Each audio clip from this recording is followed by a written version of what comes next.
Oi, tudo bem com vocês? Gente, começamos hoje uma nova série aqui no canal, que é contando um pouquinho sobre a minha trajetória, como a minha história de vida pode parecer um pouquinho com a sua, ou como você pode se inspirar e tudo mais. Eu vim contar pra vocês hoje como eu vim parar em São Paulo. Bom, vamos do início. Pra quem não sabe, eu nasci no Rio Grande do Sul. Aos 8 anos, eu fui para Santa Catarina. Eu, meus pais, meus irmãos, a gente foi pra Santa Catarina. Em Santa Catarina, eu morei até os meus 27 anos, que é onde teve a minha mudança de vida, que foi como eu vim parar aqui em São Paulo. É engraçado pensar, porque desde que eu cheguei em Santa Catarina, eu sentia que eu iria conhecer novos lugares, que eu iria morar talvez em, outras cidades, outros estados. Eu acho que essa mudança de estado, sendo muito nova, me fez abrir a minha visão para vários outros lugares. E foi o que aconteceu com São Paulo. A minha primeira vez foi para assistir um show do Coldplay, que seria várias primeiras vezes tudo ao mesmo tempo. Foi a primeira vez que eu viajei de avião, a primeira vez que eu assisti um show internacional e a primeira vez que eu conheci São Paulo. E desde que eu desci do avião e pousei em São Paulo, eu sabia que um dia eu ia vir morar aqui. E foi o que aconteceu. Em 2023, eu acho que foi em abril, se não me engano, eu recebi a notícia da minha antiga empresa de que o setor onde eu fazia parte não iria mais existir.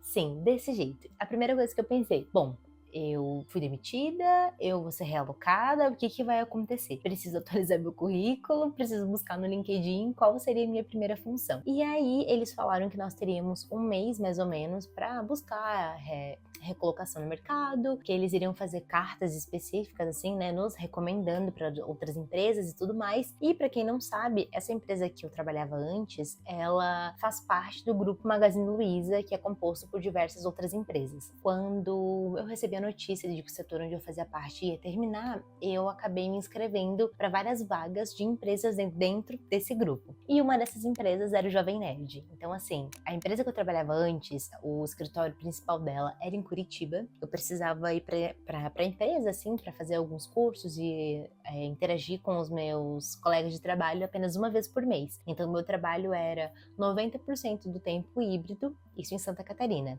e 10% presencial, que era aquele único dia no mês que eu precisava ir até o escritório de Curitiba. Eu me inscrevi para 2 vagas, se eu não me engano, no Jovem Nerd, e eles precisavam que a pessoa morasse em São Paulo.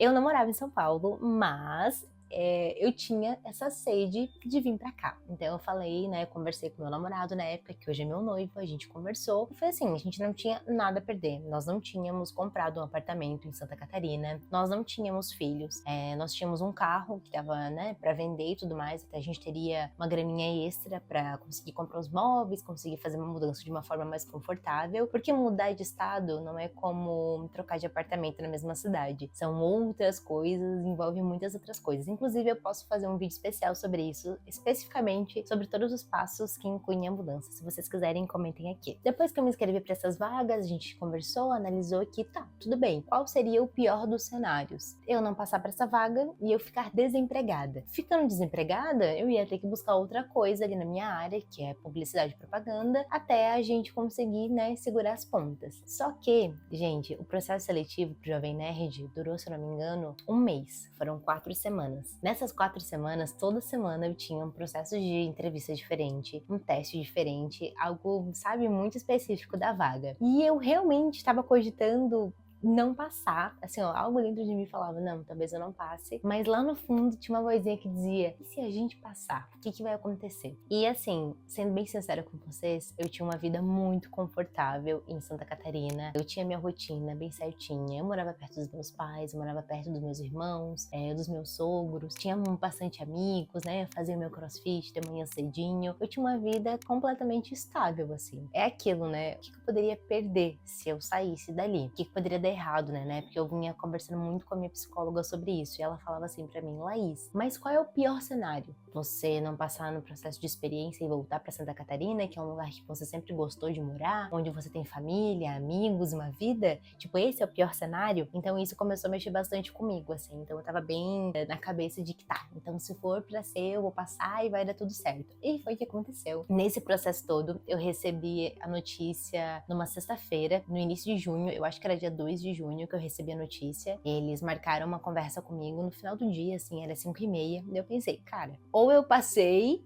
tipo, ou não, porque quem é que marca para dar resultado de processo seletivo sexta-feira às 5h30 da tarde? Sério, na minha cabeça eu tinha pensado em todos os cenários negativos possíveis, assim. Eu passei no processo seletivo e a única coisa era que eu teria que começar no dia 19 de junho. Então eu teria basicamente uma semana, uns 12 dias para ajustar tudo e vir para São Paulo, né? Porque eu falei que não haveria problema eu me mudar para São Paulo. Do dia para noite a gente começou a agilizar tudo, comecei a comentar com os meus amigos, cancelei meu curso de inglês que eu fazia presencial, conversei com o pessoal do CrossFit onde eu fazia, comecei a ajustar tudo. A gente começou a anunciar os móveis para vender, começamos o processo de venda do carro também, que nós tínhamos. Parando para analisar, era muito para dar certo. Sabe quando todas as coisas nas suas caixinhas começa tipo, tá, isso deu certo, isso deu certo, isso deu certo, isso deu certo. Eu até gosto de pensar assim que, cara, se não fosse pra dar certo, já não teria dado no início. Eu já teria recebido uma negativa pra aquela vaga de emprego. Tudo bem, eu poderia ter tentado em algum outro momento da minha vida, mas deu tudo certo de primeira. Gente, assim, ó, nós vendemos todos os móveis, nós vendemos o carro muito rápido, vendemos os móveis para amigos, assim, próximos. O processo do apartamento alugado que nós tínhamos foi muito rápido também. Tudo. Corta para junho, chegando em São Paulo. Ao todo, eu visitei um total de 12 apartamentos, se eu não me engano. Assim, imagina, alguém que vem de fora para São Paulo, a grande cidade, não conhece nada e nem ninguém. Para não ser injusta, eu tenho família em São Paulo, eu tenho um tio, uma tia e 2 primas que moram aqui. Assim, eles conseguiram muito ser meu suporte no início. Quando eu cheguei em São Paulo, porque nós nos dividimos, né? Enquanto eu vim para São Paulo para buscar um novo apartamento, o Léo ficou em Santa Catarina para vender os móveis e a gente conseguiu deixar tudo redondinho lá para ele vir para cá também com a nossa gatinha. E aí, foi isso. Eu visitei 2 apartamentos, comecei um novo emprego. Confesso que por muitos meses, assim, eu pensava que, será que eu tô vivendo isso mesmo ou será que é um sonho?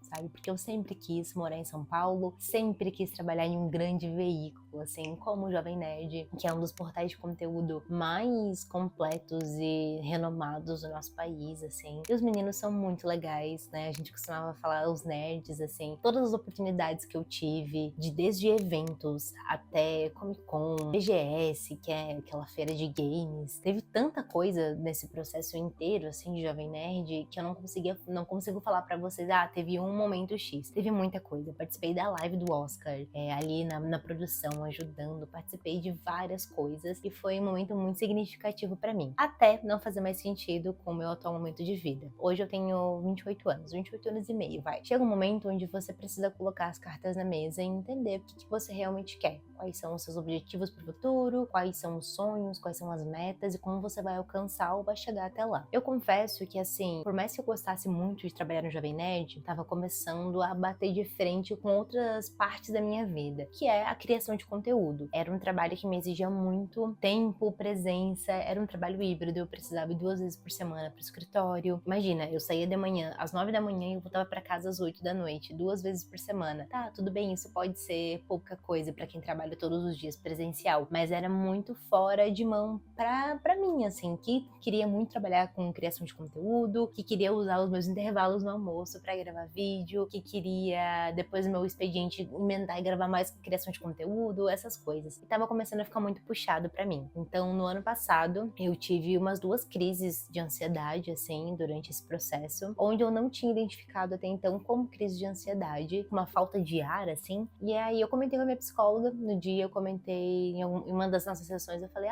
eu senti um pouquinho de falta de ar cada vez que eu pensava em algo relacionado ao emprego. Então ela me alertou e falou que, bom, eu acho que isso é qualificado como crise de ansiedade, que não é normal você sentir desse jeito por conta de um trabalho, que não é normal você realmente normalizar isso na sua rotina. A gente precisa entender qual é o momento que, assim, tá, beleza, então você não quer mais estar nesse trabalho. Qual é o seu próximo passo, assim, sua recolocação de carreira? Você vai querer focar 100% em criação de conteúdo? Você consegue se manter? Como é que a gente vai trabalhar a partir desse momento? Engraçado que a gente não dá o verdadeiro peso para as coisas até que a gente dá nome, né? Quando a minha psicóloga falou que isso era qualificado como crise de ansiedade, abriu uma enorme caixa de coisas dentro da minha cabeça. Eu já senti algo parecido antes, quando eu era muito mais nova, e eu não quero mais passar por esse momento. Então, como é que eu vou agir? Foi a partir desse momento que eu comecei a buscar empregos que fossem 100% home office. Para mim faz muito mais sentido, porque como eu comentei com vocês, eu trabalho com várias frentes de conteúdo, né? Eu tenho a minha newsletter, eu tenho conteúdos no TikTok, no Instagram, no YouTube, então eu precisaria encontrar um emprego onde eu conseguisse equilibrar todos esses pratinhos da minha vida. Foi então que eu passei em outro processo seletivo, me inscrevi também, até o momento tá sendo bem legal, assim, eu tenho bastante flexibilidade de horários e tô conseguindo associar bastante, equilibrando os meus pratinhos de criação de conteúdo. Se vocês também quiserem, eu posso trazer um pouco mais aprofundado sobre todas as profissões e carreiras e coisas que eu já, né, vivenciei ao longo dos meus 28 anos. Acho que vocês podem se inspirar em algum momento e até se visualizar em alguma situação. Tô contando tudo isso pra vocês porque eu acho que no meu vídeo introdutório eu não consegui explorar tanto sobre quem é a Laís por trás dos vlogs, né? E aí eu quero trazer cada vez mais esse tipo de conteúdo, que a gente tem esse tipo de conversa, que vocês possam se identificar com a minha história. Pra quem chegou em São Paulo sem nada, e aí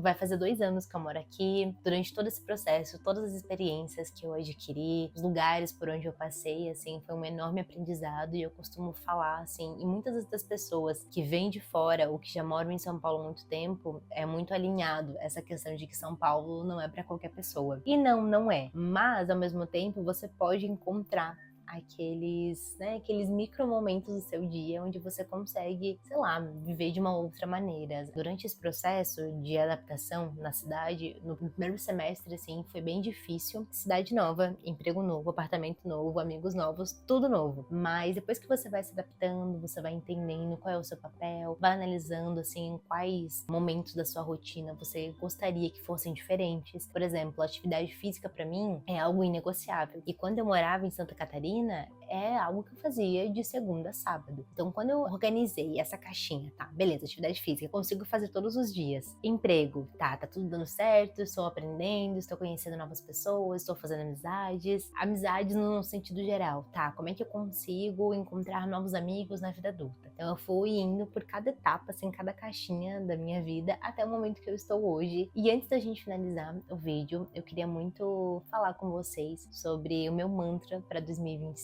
que é: viva no presente, a sua versão do futuro vai saber o que fazer. Tudo isso por conta do meu último ano, como eu comentei com vocês, eu tive essas 2 crises de ansiedade, eu tive momentos, assim, bem difíceis, onde a síndrome de impostora ficou do meu ladinho, assim, será que você é boa mesmo? Será que a qualquer momento eles vão descobrir que você é uma farsa? Será que você realmente é capaz para isso? É capaz disso, né? Dessa função, dessa nova vaga, desse novo emprego? E eu acho que eu não tenho todas essas respostas, mas ao mesmo tempo eu venho aqui, né, compartilhar com vocês, porque a partir do momento que eu começava a visualizar o meu muito lá na frente, meu muito futuro, eu acabava esquecendo de viver o meu agora. Então esse ano eu coloquei na minha cabeça: viva no presente, a sua versão no futuro vai saber o que fazer. E tem sido o meu mantra, assim, pra qualquer coisa. Ah, porque a Laís em junho, porque a Laís em dezembro, a Laís em outubro. É uma forma de tentar, né, deixar a minha ansiedade tranquila, é não ficar planejando muito lá na frente. Então é por isso que eu quis muito trazer esse papo aqui, porque eu acho que é algo que você que tá aí me assistindo também pode se identificar. Quando a gente tem a cabeça ansiosa, a gente imagina todos os cenários possíveis e impossíveis, e a gente nunca tá presente.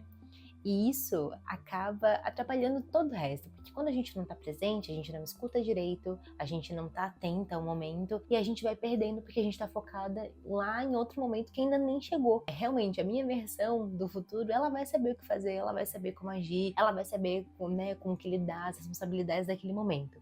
Nesse ano eu decidi ser muito mais centrada no meu agora. E é isso, queria muito compartilhar com vocês esse papo, espero muito que vocês tenham gostado, que possam se identificar de alguma maneira. Lembrando que qualquer dúvida, sugestão, comentário, vocês podem colocar aqui nos comentários do YouTube, ou se preferir também, pode me mandar lá pela DM do Instagram. E é isso, até semana que vem. Beijo!